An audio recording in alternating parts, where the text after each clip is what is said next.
So next example,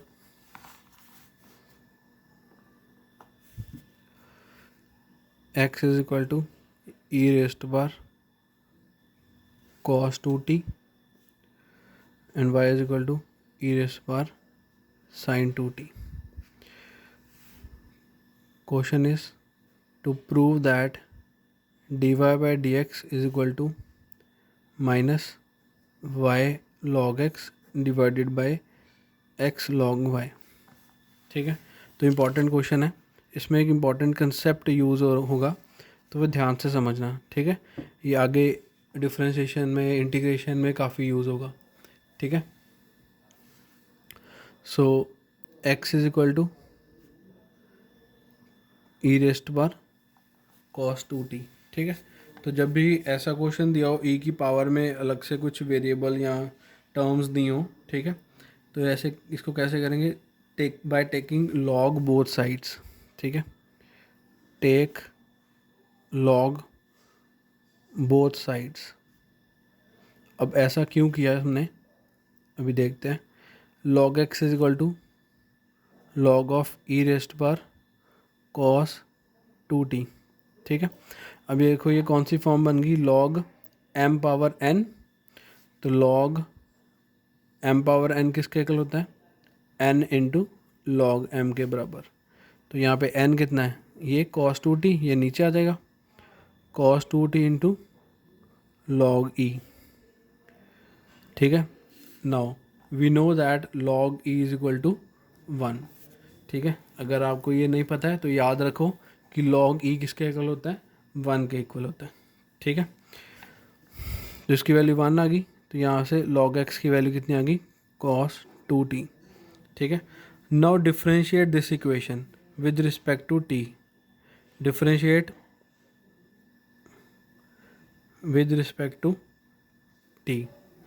ठीक है, अब log x का derivative with respect to t कितना होगा, log x का डेरिवेटिव 1/x इंटू, अब फिर x का भी तो डेरिवेटिव होगा. क्यों, क्योंकि हम किसी डिफरेंट वेरिएबल के विद रिस्पेक्ट डेरिवेटिव कर रहे हैं. ठीक है, अगर तो log x का derivative with respect to x हो तो उसकी वैल्यू कितनी आएगी, सिंपली 1/x. अगर log का डेरिवेटिव, log x का derivative with respect to some other variable हो तो क्या होगा, log x का डेरिवेटिव 1/x होगा इंटू x का भी डेरिवेटिव होगा, क्या हो जाएगा, dx/dt. ठीक है, एक्चुअली होता है यहाँ पे भी है, इस x का डेरिवेटिव यहाँ पे भी होता है, तो वो dx/dx की वैल्यू कितनी हो जाएगी, इसकी वैल्यू 1 बन जाती है. तो सीधा इसका आंसर कितना आ जाता है, 1/x. इसलिए इसको हम लिखते नहीं है. ठीक है, तो जब किसी और वेरिएबल के विद रिस्पेक्ट हम डेरिवेटिव कर रहे हैं तो फिर इस वेरिएबल का भी डेरिवेटिव होता है, dx/dt आएगा.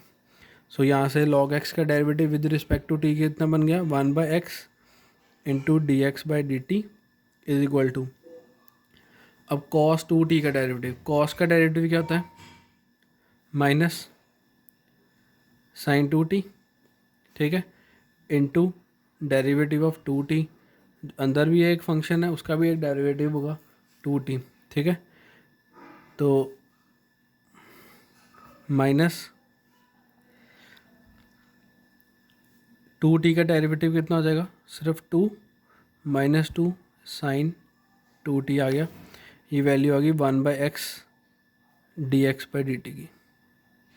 अब x को उधर ले जाओ तो आपको dx/dt की वैल्यू मिल जाएगी -2x. अब यहाँ पे देखो, यहाँ पे मेरे पास sin 2t है. ठीक है, तो मैं यहाँ पे sin 2t को रिप्लेस कर सकता हूँ इसकी वैल्यू के साथ.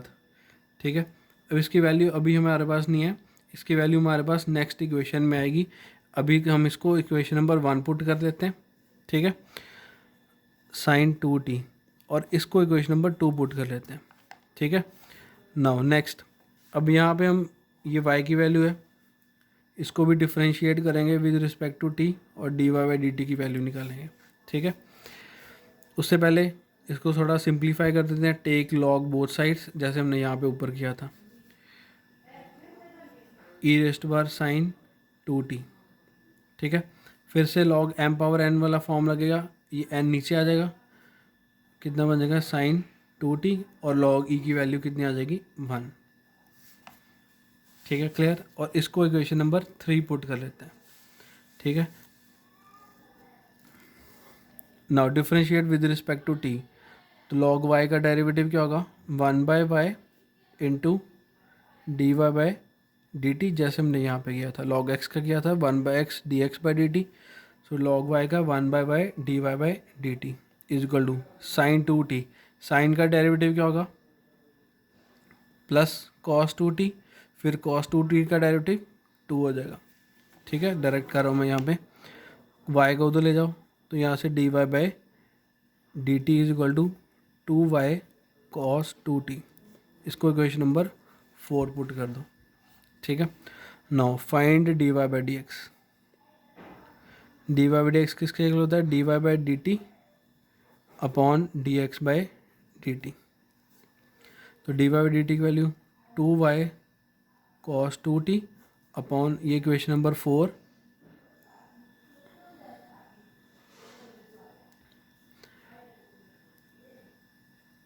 इक्वेशन नंबर 2 और इक्वेशन नंबर 4 से हमने वैल्यू फिल की इसकी। ठीक है, अब देखो 2 से 2 कैंसिल। नाउ जो हम यहाँ पे बात कर रहे थे साइन 2t की वैल्यू की, ठीक है, साइन 2t की वैल्यू, तो यहाँ पे साइन या यहाँ पे जो साइन 2t है उसकी वैल्यू कहाँ से आएगी इक्वेशन नंबर 3 में। देखो इक्वेशन नंबर 3 में आपको साइन 2t की वैल्यू गिवन है। साइन 2t किसके इक्वल है log y के इक्वल।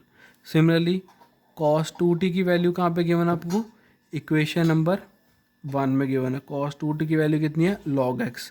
तो इक्वेशन नंबर 1 और इक्वेशन नंबर 3 से cos 2t और sin 2t की वैल्यू फिल करो तो आपके पास क्या बन जाएगा y, ये वाला y यहाँ पे एज इट इज़ आ जाएगा। cos 2t की वैल्यू कितनी है इक्वेशन नंबर 1 से log x divided by sin 2t। sin 2t की वैल्यू इक्वेशन नंबर 3 से देखो कितनी है log y। तो ये आपके पास कहाँ से I value equation number 1 and 3 से। ये आ गया आपके पास dy/dx और यही हमें प्रूव करना था। Means left hand side is equal to right hand side, देख सकते हो आप। ठीक है, यही चीज़ हमें प्रूव करनी थी। अच्छा, ये माइनस साइन साथ में कैरी कर लेना। सो ये dy/dx की वैल्यू आ गई आपके पास -y log x upon x log y। तो यहाँ पे पास ये वैल्यू आ रही है।